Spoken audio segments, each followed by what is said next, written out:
Hi,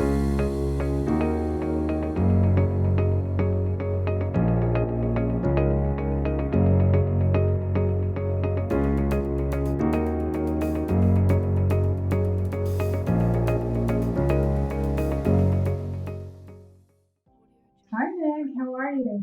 Hi, I'm doing great today. How are you doing, Susan? And I'm feeling like there's a person that you were close with, a male, um, that was crossed over. Um, Feeling like he's blonde or light colored sandy hair that you can think of that you were close to that crossed over. Just yes, no. Yes. Okay. So I feel his energy around the couch. He's laughing a lot. He had a good sense of humor. And he's showing me he puts his arm around you on the couch and Diego's on the other side of him. And I'm feeling like I'm getting the number 2. Was this a person that passed 2 years ago or on the second? Does number 2, is there any significance with that number with this person? Well, yeah, I mean, he passed several years ago, but he was a second dad to me. Like he was the dad to me. Dad. Yeah. Okay. He was a father figure. As a father figure. Because I didn't see blood relative, but I did see somebody super close with you. Yeah. He said you get your sense of humor from him. Yeah. Oh, he was definitely all about the sense of humor. Was he? Oh yeah. This is a guy. And I think his service in life was really the way that he spread his joy through humor. He had other children, but yet you were the one. Yeah. I feel like he incarnated to be on the planet for you and with you. He's wow. He's very special, this guy. I feel like a lot of your amazing positivity.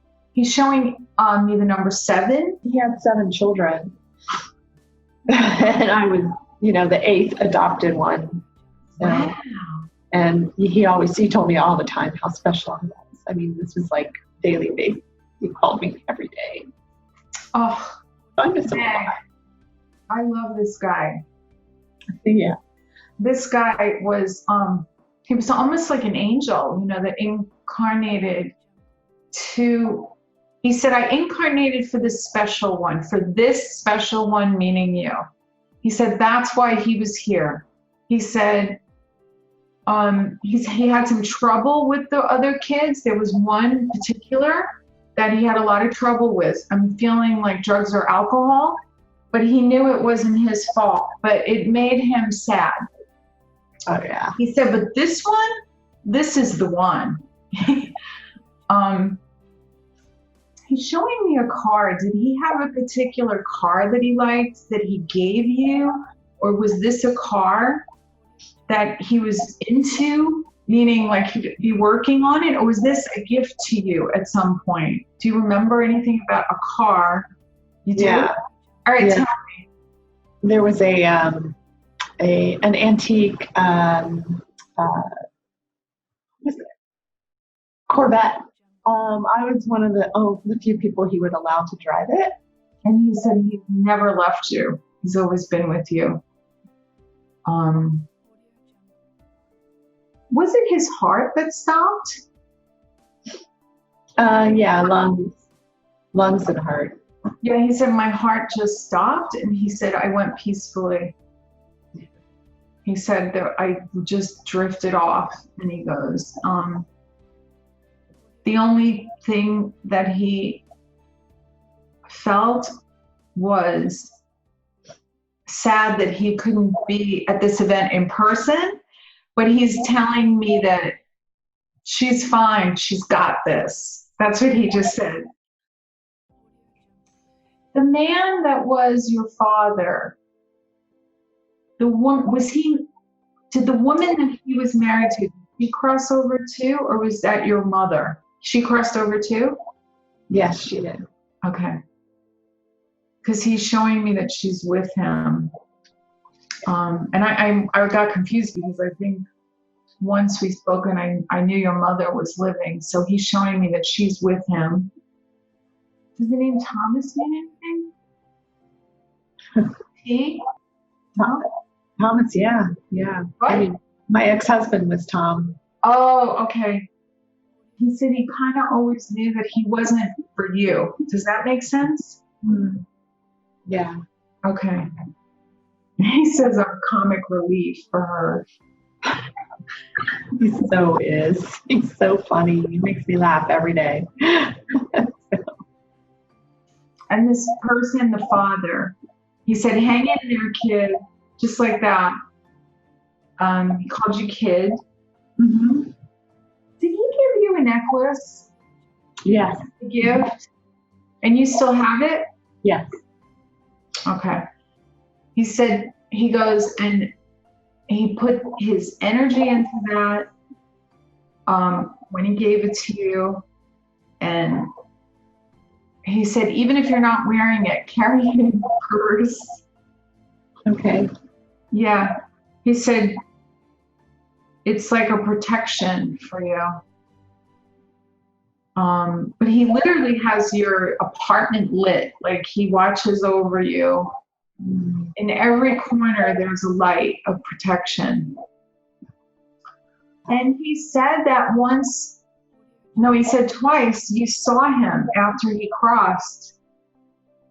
That he came to you and you saw him. It's true, yeah. And he said that was exciting. He didn't know if you'd see him. But then he said, why would he question that? He knows how you are, whatever that means. Yeah. So you can see people that have crossed. Yes. That's very cool.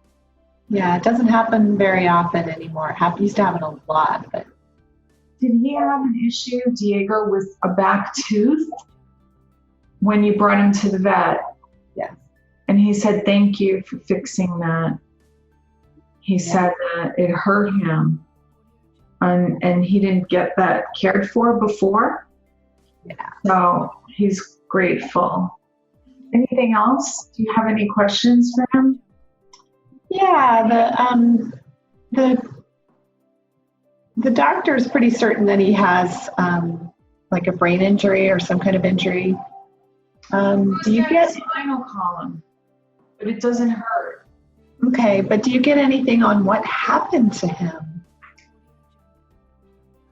I don't think it was deliberate. I think it was an accident. I feel like he hit something. I don't think it hit him because he's showing me that he doesn't have any breaks. It's something going from his base of his spine down his spinal column. And he says sometimes when he wants to walk, his legs won't move. Yeah. And like he hesitates, but he says, once my head connects to the feet, I can start to move again. But he says it's taking longer now for the connection to happen. So it seems like a longer time span from the time when he wants to get up and move to the time the feet have the activity. Mm-hmm. Because as they get older, their microcapillaries are not as working as fast.